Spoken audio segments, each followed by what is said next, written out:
বন্ধু বান্ধৱীলৈ যিহেতু নতুন এটা বিদ্যালয় স্বাগতম জনাইছোঁ। যিহেতু আমাৰ গগৰা নেহৰু উচ্চ মাধ্যমিক বিদ্যালয় অলৰেডি যি আমাৰ লাচিত বৰফুকনৰ 400 বছৰ হৈছে আৰু সেই উপলক্ষে আমি শোভাযাত্ৰা আৰম্ভ কৰিছোঁ। আৰু শোভাযাত্ৰা আমাৰ আৰম্ভ হৈছে। শোভাযাত্ৰাটো আমাৰ যিহেতু আমাৰ লাচিত বৰফুকনৰ যিহেতু দুই এষাৰ সকলো ছাৰ মেডামৰ পৰা আমি সুন্দৰকৈ ভিৰ ল'বলৈ চেষ্টা কৰিম। আমাৰ স্কুলৰ সকলো ছাত্ৰ ছাত্ৰীসকলে পূৰা আহি আছে সুন্দৰভাৱে আৰু পূৰা মানে আমি ইয়াৰ হিষ্ট্ৰী দেখাবলৈ চেষ্টা কৰিম।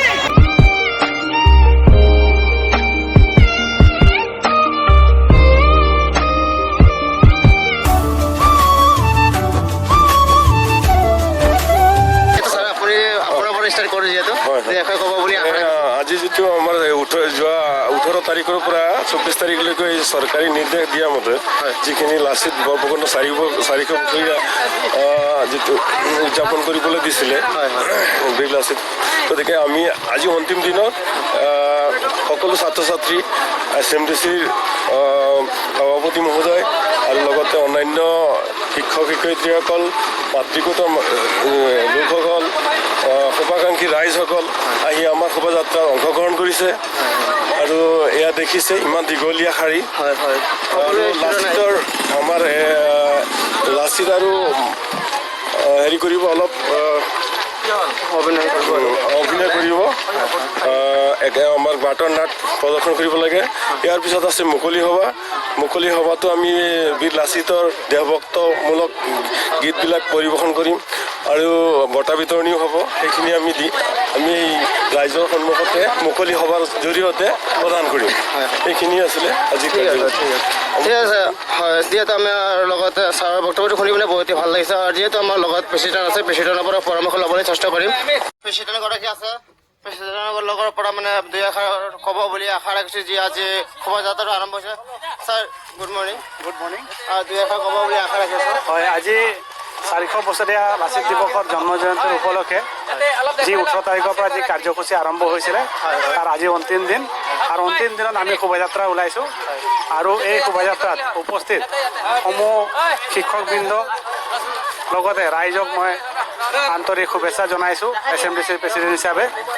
আৰু আজি আমাৰ এই বাটৰ নাট হ'ব, শোভাযাত্ৰা হ'ব আৰু দিনজোৰা কাৰ্যসূচীৰে উদযাপন কৰিবলৈ চৰকাৰৰ যি নিৰ্দেশনা আছে সেইখিনি পালন কৰিম।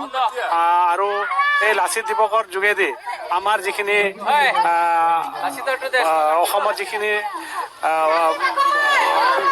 আছে মানে ৰাইজ আছে তেওঁলোকক এই বিষয়ে জনাবৰ কাৰণে চৰকাৰে যি পদক্ষেপ লৈছে আৰু খুব মানে উলহ মালহকৈ লাচিত দিৱসটো উদযাপন হৈছে আৰু আগলৈ এইবোৰ হৈ থাকিব। এইখিনিয়ে কৰিছোঁ আৰু লগতে চবকে আন্তৰিক শুভেচ্ছা জনাই মোৰ বক্তব্য সামৰণি মাৰিছোঁ।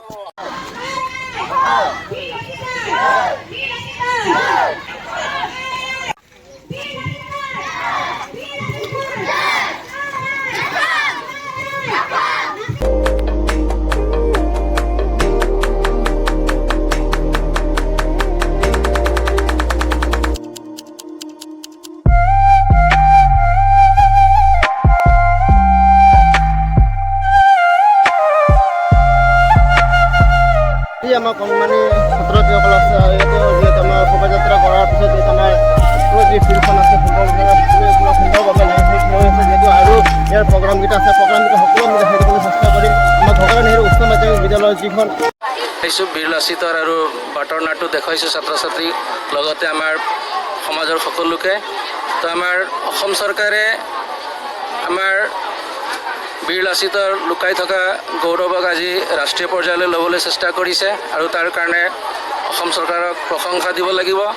লগতে আমাৰ ৰাষ্ট্ৰীয় বীৰ মহাৰাষ্ট্ৰৰ শিৱাজীৰ সমপক্ষ আমাৰ লাচিত বৰফুকনো হয়। সেইকাৰণে কেন্দ্ৰীয় চৰকাৰে তেওঁৰ মৰ্যাদাটো দিব লাগিব, যিহেতু আমাৰ লাচিতেও অসমৰ পৰা ৰাষ্ট্ৰীয় বীৰ হিচাপে খ্যাতি লাভ কৰিব লাগিব।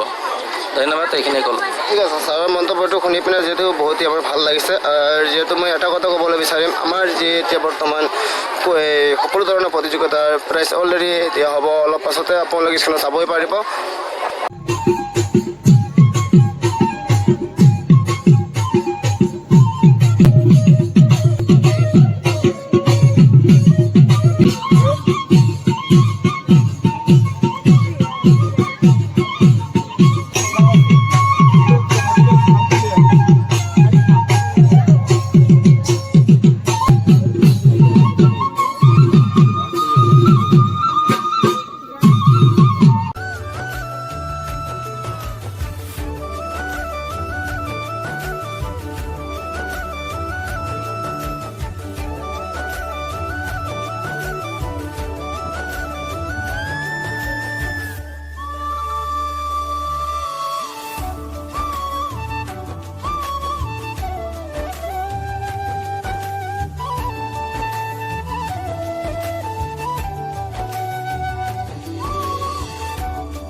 ঠিক আছে।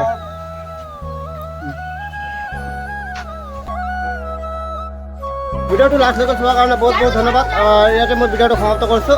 ভিডিঅ'টো যদি ভাল লাগে লাইক কমেণ্ট শ্বেয়াৰ ছাবস্ক্ৰাইব কৰিবলৈ আশা ৰাখিছোঁ। ভিডিঅ'টো শ্বেয়াৰ কৰি দিব।